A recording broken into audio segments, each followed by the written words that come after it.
An excerpt from Handel's Concerto Grossi Opus 6, his 12 grand concertos of 1739, played by the Avison Ensemble under their director, violinist Pavlo Bezmuzik, on Lynn Records. It's one of the 3 shortlisted recordings in the Baroque instrumental category of this year's Gramophone Awards, which are presented in association with Steinway & Sons. I'm Martin Cullingford, editor of Gramophone Online, and I'm joined by gramophone critic Lindsay Kemp to explore that shortlist. Now, Lindsay, a small ensemble, yet what that offers is wonderful detail and precision, and I thought the interplay between the musicians was really quite delightful. Yes, it's a lovely, clear and fresh recording. It's not, as you say, it's a small orchestra, and it's also one that doesn't have a sort of big, plush sound. It has a lot of clarity, and it's a sort of has that refreshing effect that it used to have when we first listened to Baroque orchestras when they first appeared. So it's a nice surprise in the way that it used to be back then. And you're right, you can hear the parts, you can hear what's going on in between the musicians, and which is a good thing, because these concertos are at the pinnacle of the Baroque orchestral repertoire, and there's just fantastic stuff going on in there, and it's lovely to be able to hear it in these marvellously fresh and light, sort of glistening performances. And of course caught in Lynn's characteristically wonderful sound. Yes, absolutely. It's a joy to listen to, and I don't know whether I should say this for gramophone listeners, but I listen to it in the car quite a lot, and it comes across beautifully in there as well.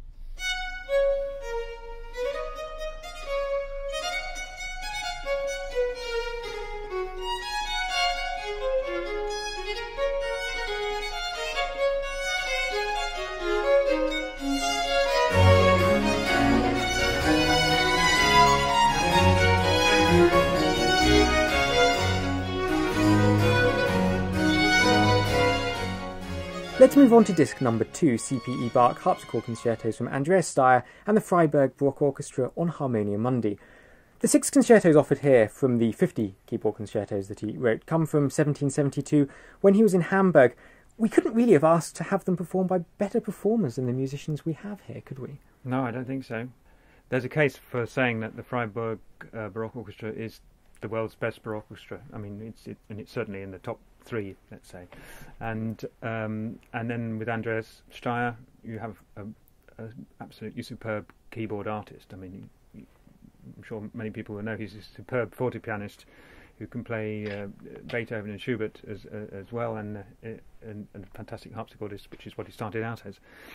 So bringing them together in this music really is giving it the best chance it could possibly have. Also, Steyr uses a fantastic big harpsichord, a copy of a 1730s German instrument.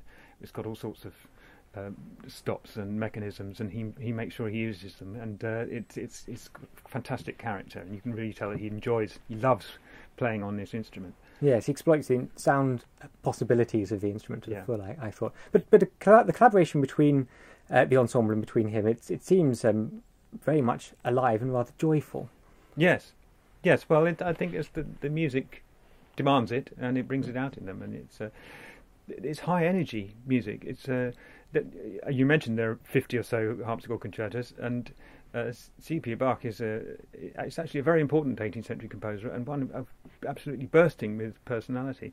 But most people know his symphonies, rightly so, and one has to say that his concertos, they don't always show him at his best. They can do, but these concertos, they really do. These are ones he chose to publish himself, that he obviously believed in, and they're just bursting with ideas, energy, quirky things, lots of strange formal ideas, which are actually quite forward-looking, involving joining movements together, making connections between movements.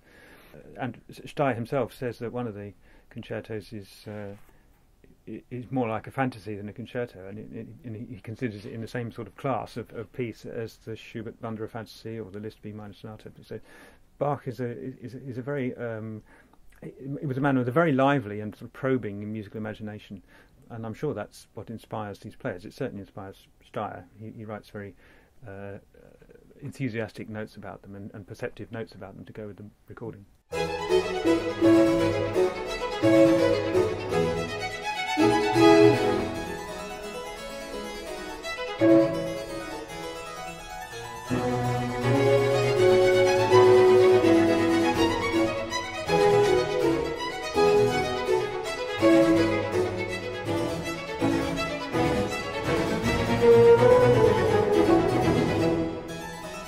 The third and final disc, or rather discs in the Baroque instrumental category, is of the Musique de Table from Telemann and again from the Freiburg Baroque Orchestra, directed by Petro Mullians and Gottfried von der Goltz, and issued by Harmonia Mundi. Perhaps, Lindsay, you could begin by telling us about these works and why and in what form Telemann wrote them.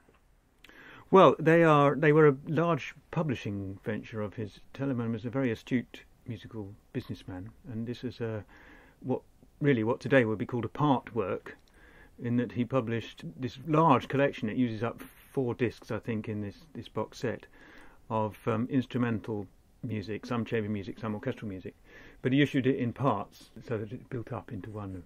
And who for? Who was buying them? This was for the music-loving public. You know, he was catering to the amateur and the whatever, semi-professional or whatever market, and offering them a range of music to play for various purposes. And the title, Musique de Table or Tafelmusik, comes from the term which was used to denote music, strictly speaking, music that's performed while people ate, but it's more a term to denote its sort of functional use as entertainment music in a number of contexts. And people subscribed to it and obtained the whole series. Yeah, that's the idea. That's to describe what it is as a business venture, of course. But of course, it's Telemann, a wonderful composer who I'm delighted seems to be becoming ever more popular these days. People aren't so snobby about him and snooty about him as they used to be. Why were they? Well, because the usual thing, people are familiar with the music of Bach and Handel, and Telemann isn't like Bach or Handel. He's different, but it used to be seen as being not as good. But in fact, what it is he's different. I mean, and he was a major figure of the 18th century, much admired by Bach and Handel, and his music has enormous personality and character. And he's a bit like Haydn in that you sense that from his music, that if you knew him, you'd really like him, and that all the musicians would like him, because he knows how to write for them and he knows how to keep them happy.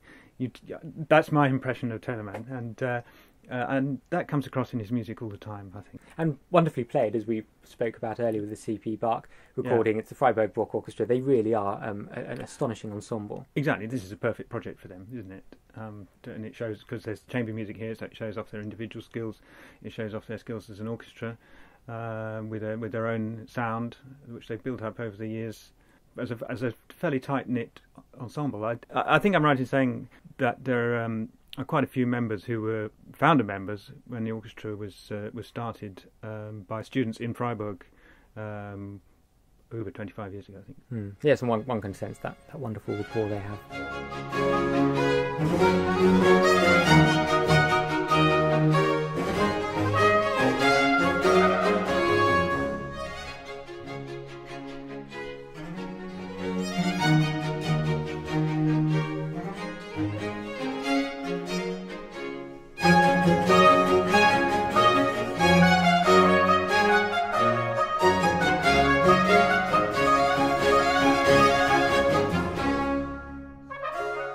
You can find out which recording wins the Baroque instrumental category when the winner is announced on October the 6th.